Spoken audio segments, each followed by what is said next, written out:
Absolutely, and I think he was clocking the horse behind him, Vallejo, because he had the race doped out more than the two up front. He had them in his pocket anytime he wanted. What a claim by Miracle in May's rather taciturn octogenarian trainer. He won't savor that much. I don't think he cracked a smile in the winner's circle there. He's looking ahead now, probably to the Firecracker Stakes, which is $75K, 1 mile on the turf for Independence Day for July the 4th. She's not as good, though, when she goes a mile, I don't think. And they've tried the stakes thing with her before, and she was found wanting. But, wow. A memorable effort from a memorable horse, Miracle in May. A horse for course, huh? Absolutely. And she was faster than Vallejo to get the catbird seat there. Just faster early. And knew where Vallejo was. I think Miracle in May knew, not just Rivera, but I think the horse knew. Second race is a good one at a mile on the turf. This is an every 3 allowance for Season G's. Scratch the 2, which detracts from this somewhat. Machiavellique, we have still got 7, and it's a pretty good 7. 8-5 for openers on the inside runner.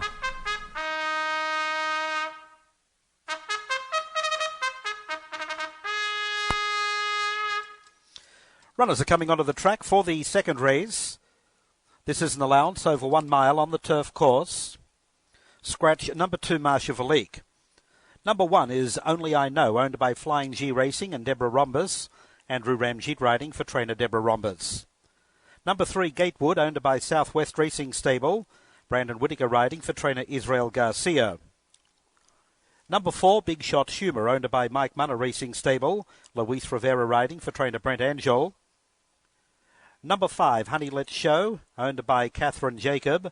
Laurie Wydick riding for trainer George Bush. Number 6 is Manus, owned by Equinox Incorporated. Christian Palaras riding for trainer Eduardo Caramori. 7, Majestic Lad, owned by John and Mildred Boyce. Jareth Loveberry riding for trainer Eric Reed.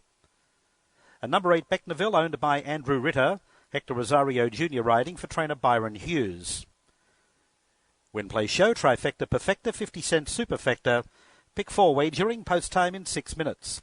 Kind of a co-favorite situation up here. The 6 horse is going to stay low. Manaus, but the 1 horse is going to go up. Only I Know. Only I Know is asked to attempt 2 new things. We're talking route and we're talking turf, and I'll just have to see as far as that goes. Exit's a strong race, but the race hasn't been as productive as I anticipated it might. The blinkers are added here. They want Only I Know to control the running here. I think that's pretty obvious. Triple Crown nominated. Scored the first 2 times to the post. Did use a speed bias track, I think, to his best advantage on March 4th. And I'm not going to say that he's flunked his acid test already. Maybe takes to the turf. Maybe some turf in his lineage. It is an experiment. Deborah Rombas, Only I Know's excellent trainer. And what a season she's having. Told me as much in the hall when I ran into her. She's wearing this cool hat, by the way. You've got to look at her. She's in the winner's circle. She told me it's an experiment. They're going to see what happens here. And why not give him a shot, Got a young right? horse with talent and speed. Absolutely. Got to try the grass at least once, huh? Yeah. These are nice people that operate the Flying G Racing also. Number 3, Gatewood. Gatewood romped for the nickel. This is not a nickel. And Gatewood came back, did not run that race again. Does like the synthetics okay. Sometimes that's a cue that the horse will take the grass. And we've got to send Gatewood, because that's how he rolls, which could congest the pace, could make life tough for the 1 horse. But the 4, I think the 4 is your biggest obstacle if you're on board Only I Know, who I think is very overbet at 2-1. Very, very overbet. What about Big Shot Humour? What do you do with him? He's 21 and change going short.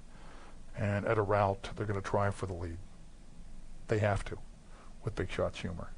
He can get the route too, can't he? But really soft fraction set him up, though, March 26th.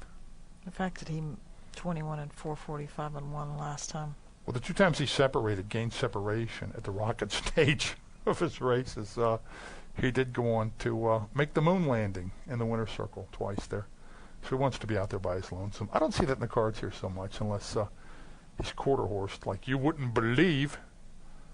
8-5 with a 6 horse. I got some issues with that. I love the barn, though, when he stakes placed. And may well have come in as a stakes winner, but for some turbulence last July the 13th.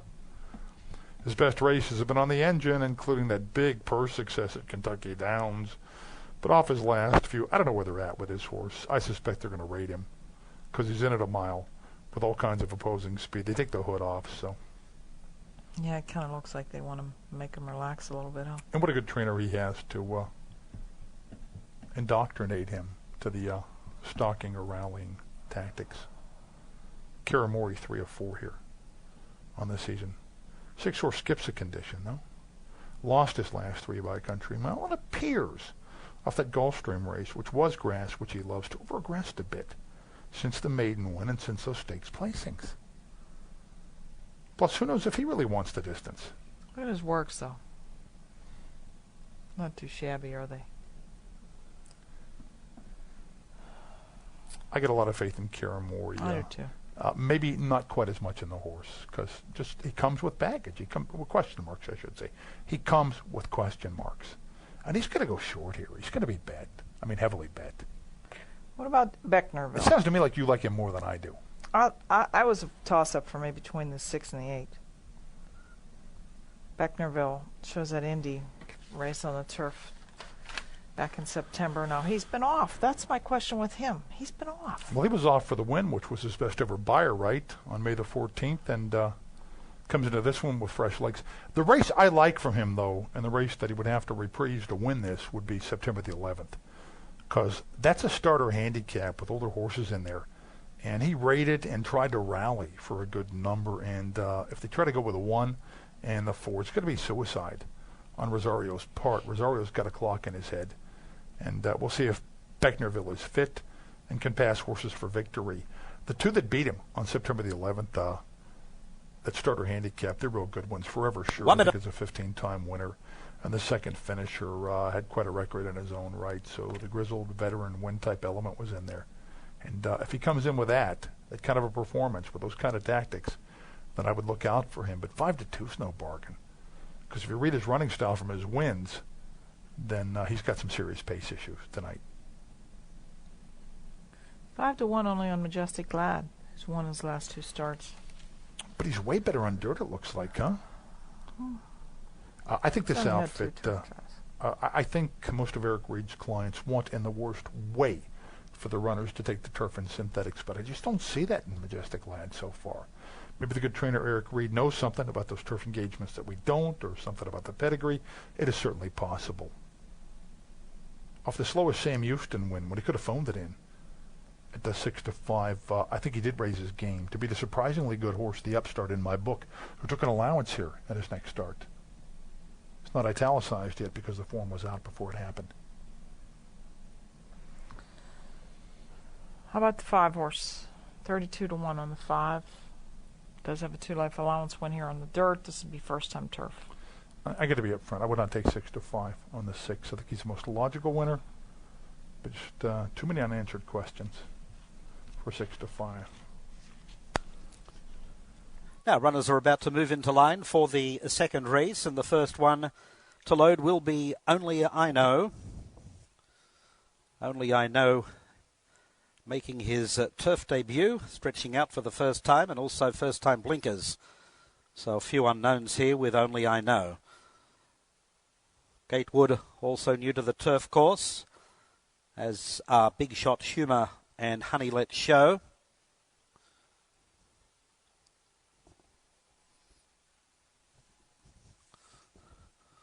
Manus making his local debut.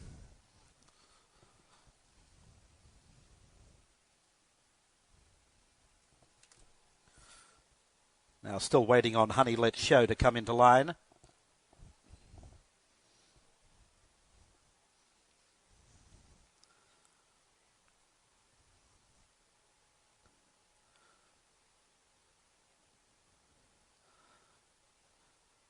Now backing away again, Honey Let Show.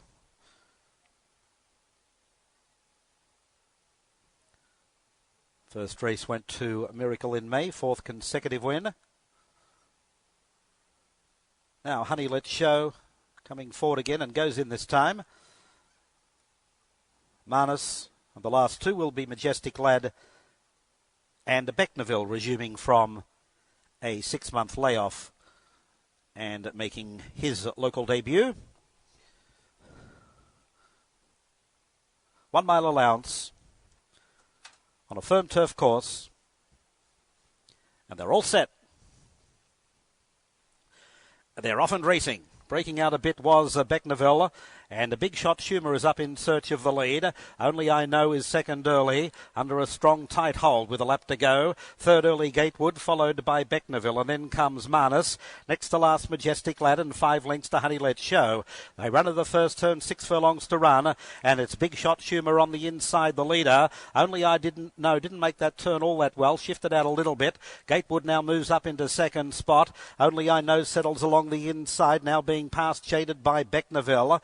A length and a half farther back on the outside is Majestic Lad, followed by Manus, and 5 off to Honey Let Show. They've got just over a half mile to go, and Big Shot Schumer leads by 1 length. Gatewood is racing second, a length and a half away to Becknerville. Only I Know is on the inside, pushing up between runners then is Manus, and on the outside going around them quickly is Majestic Lad, and well back last still is Honey Let Show into the second turn, and it's Big Shot Schumer the leader by a length and a half. Manus is racing second, Majestic Lad advancing to third. Then comes Gatewood, followed on the outside by Becknerville. Only I Know is starting to re-rally along the inside as they run for home now. Chances galore. Manus has gone to the lead from Majestic Lad, Becknerville. Only I Know is now 1 off the fence, finding a seam, but Manus has kicked away. Running down inside the furlong pole, and Manus leads by 3.5 lengths. Becknerville, and on the outside is Honey Let Show, who's made up a lot of ground, but it's Manus nicely clear, and it's going to be Manus coming on to score by about 3.5 lengths over Honey Let Show. Third home Becknerville, and fourth was Majestic Lad.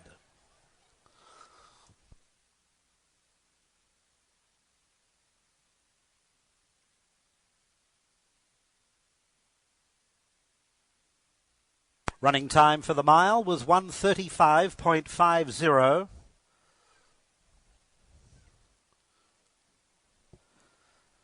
And the winner was number 6, Manus, ridden by Christian Polares.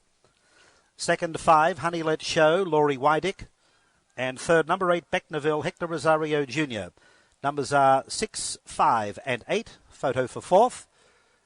And that will go to number 7, Majestic Lad.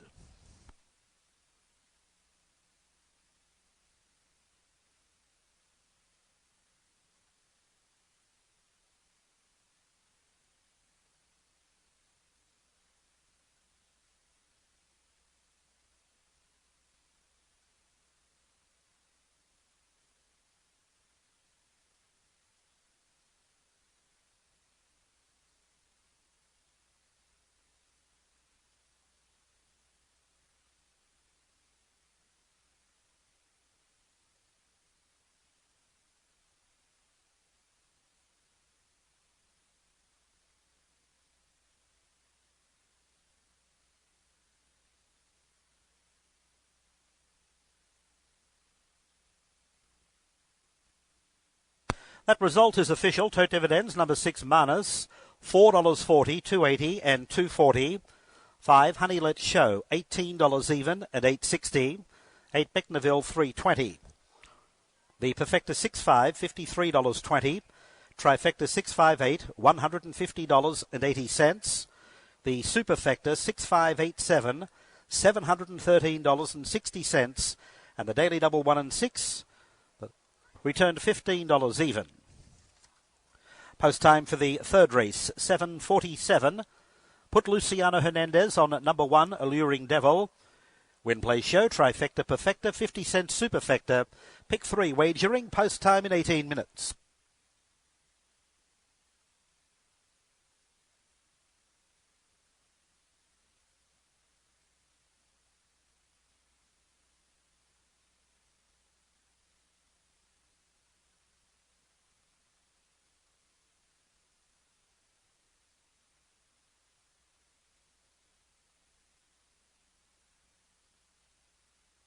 The official winning margin was 3 3/4 lengths, with a length and 3/4 between second and third. The time 1:35.50.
Entering the winner's enclosure, Manus, a 3-year-old colt by Stroll from the Cat Thief mare, Catch This Cat.